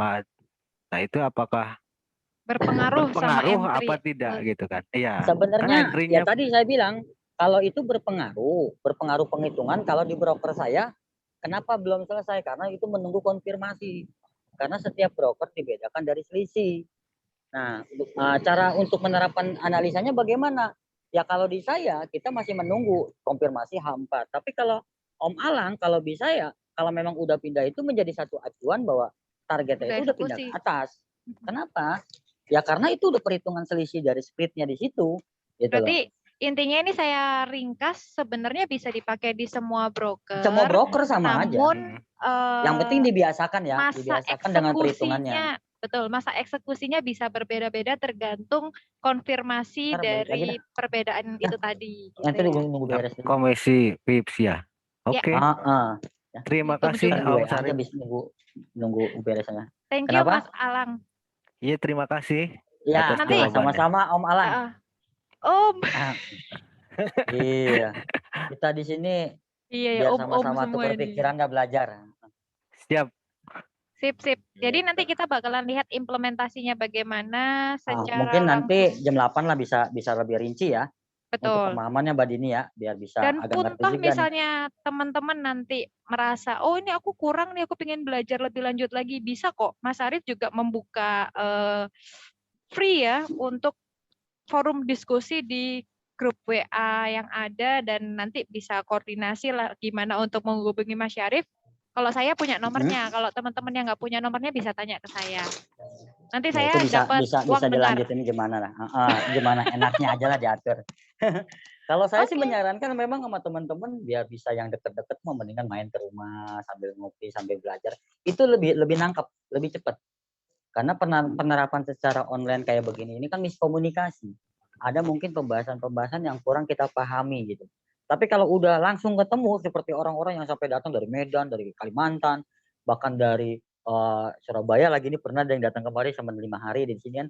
Tapi ketika mereka di sini itu lebih cepat nangkep gitu dibandingkan dia di grup. Ini kan udah tahu Mbak, di sini juga sekarang udah ada satu nih lagi belajar juga kan. Lagi nginep udah ada seminggu nih di sini.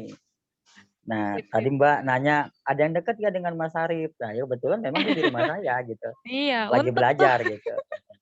Jadi ada yang belajar hampir setiap bulannya ada lah di rumah saya. Oke Mas Syarif. Ini karena kita kepepet waktu juga untuk teman-teman ibadah, nanti takutnya nggak kesampaian sampai di waktu Isak juga. Iya, udah melewati estimasi ini Mbak. Betul. Nanti dijamak kasihan juga.